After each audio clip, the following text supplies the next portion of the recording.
ግንቦት 24 ከ54 ሚሊዮን በላይ ኢትዮጵያውያን በነቂስ በመውጣት ለዲሞክራሲ እድገት መጎልበት ወሳኝ የሆነውን ድምጽ የመስጠት ሂደት አከናውነው ሀገርን አጽንተዋል። በእርግጥ ምርጫው ከመከናወኑ አስቀድሞ በዚህ ልክ ህዝብ ወጥቶ ድምጹንም ሊሰጥ እንደማይችል በማህበራዊ ሚዲያም ሆነ በሌሎች አማራጮች ሲዘዋወሩ የነበሩ ሐሰተኛ መረጃዎችን ማክሸፉን የአርባ ምንጭ ዩኒቨርሲቲ ምሁር ነግረውናል። አንዳንድ ይነሱ ከነበሩ ውዥንብሮች፣ አንዳንዶች ሲቀሰቅሱ ከነበሩት ኢሰላማዊ ትግል አኳያ የህዝቡ ምላሽ እጅግ በጣም የሚያኮራ ነበረ።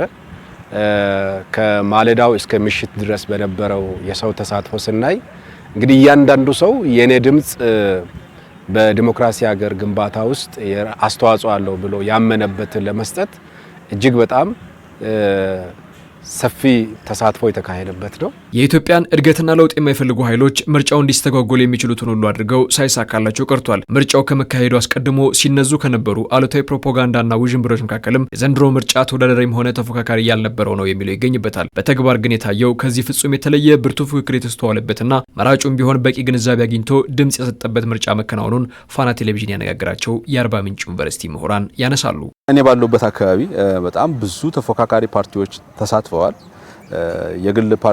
በግል የተወዳደሩ ሰዎችም ነበሩ፣ ፓርቲዎችም ነበሩ።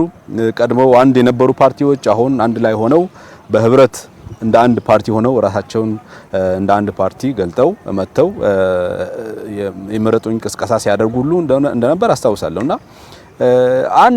አንድ ፓርቲ ብቻ የበላይነት የታየበት ሳይሆን በጣም ብዙ ፓርቲዎች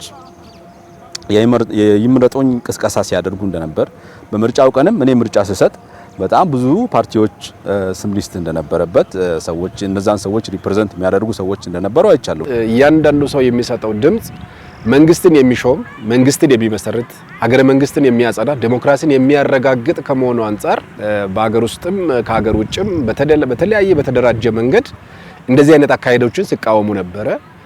ኢትዮጵያ ደግሞ ዲሞክራሲን ከባህላዊ ስርዓት ጀምሮ እየተለማመደች የመጣችና የተረጋጋ ስነ ልቦና ያለው ማህበረሰብ ከመሆኑ አንፃር ይህንን በተግባር ለማሳየት ለህዝቡ ብዙም ጥያቄ ውስጥ የሚገባ ነገር አልነበረም። ስታስቲካዊ መረጃውንም ስንመለከት ምናልባት ካለፈው ጊዜ በላይ በርካታ የግል ተወዳዳሪዎች የመጡበት የፓርቲዎች በተደራጀ መንገድ ከዚህ ቀደም በመበታተን ከሚያደርጉት ይልቅ ተደራጅተው የተሻለ ድምጽ ለማግኘት የተፎካከሩበት በግለሰብም በፓርቲም ደረጃ በርካታ ፉክክሮች የታዩበት የህዝቡም ተሳትፎ ቢሆን የኢትዮጵያ ዲሞክራሲ ባህል ግንባታ ላይ ሁሉም የራሱ ሚና ለመጫወት የወሰደውን ቁርጠኝነት ያመላክታል። በተለይ በሌሊት ወጥቶ ድምጽ መስጠቱ ሀገርን በማሻገር ሂደት ላይ ኃላፊነት ለመወጣትም አስችሏል። ከዛ ባለፈ በምርጫው ውጭ ሆነው የቀረቡ የግልም ሆኑ የፓርቲ እጩዎች ያደረጉት ብርቱ ፉክክር መራጩን ያከበረና የተሻለ አማራጭ በማቅረብ ሂደትም የፖለቲካ ምህዳሩን ማስፋት የተቻለበት ሆኖ አልፏል። በጣም ብዙ ሰዎች ወጥተው መርጠዋል። እኔ ባለሁበት አካባቢ ከጧት እስከ ማታ ሰዎች ተሰልፈው ሲመርጡ ነበር። ይሄ የሚያሳየው ምንድነው? ጥቂት የሚባሉ ሰዎች ሳይሆን የመረጡት አብዛኛው የከተማችን ህዝብ ወጥቶ እድሜው ለምርጫ የደረሰ ወጥቶ እንደመረጠ ነው ያየሁት። በሚዲያ ላይም ኦብዘርቭ ያደረኩት ይሄን ነው። ስለዚህ ይሄ የሚባለው ነገር ሐሰት ነው። ይሄ ብቻ አይደለም። ምናልባት በዘንድሮ ምርጫ እንደ አንድ ግለሰብም ቆም ብዬ ሳስበው እስከ ወረዳ መዋቅሮች ድረስ ታችኛው ክፍል ድረስ ወርዶ በርካታ ተቃዋሚዎች በተለይ ግል ተፎካካሪዎች በጣም በርክቶ የታዩበት ምናልባትም የገዢው ፓርቲም አንዳንድ ቦታ ላይ ዴሊበሬትሊ ማለት ይቻላል ለተፎካካሪ ፓርቲዎች ስነ ምህዳሩን ለቀቅ አድርጎ እንዲገቡ እድል ያመቻቸበት ነበር። ስለዚህ ይሄንን ነው ህዝቡ ወጥቶ ያረጋገጠው። እጅግ በጣም ሰላማዊ በሆነበት ለኢትዮጵያዊ ዲሞክራሲን መለማመድ በተግባር ማሳየት የሚከብድ ነገር አይደለም። በባህሉ በተለያዩ ስርዓቶች ስለማመደው የመጣው ስለነበረ ያንን ዛሬም በካርዱ በምርጫው በድምጹ ያረጋገጠበት ጊዜ ነው ብሎ መውሰድ ይቻላል።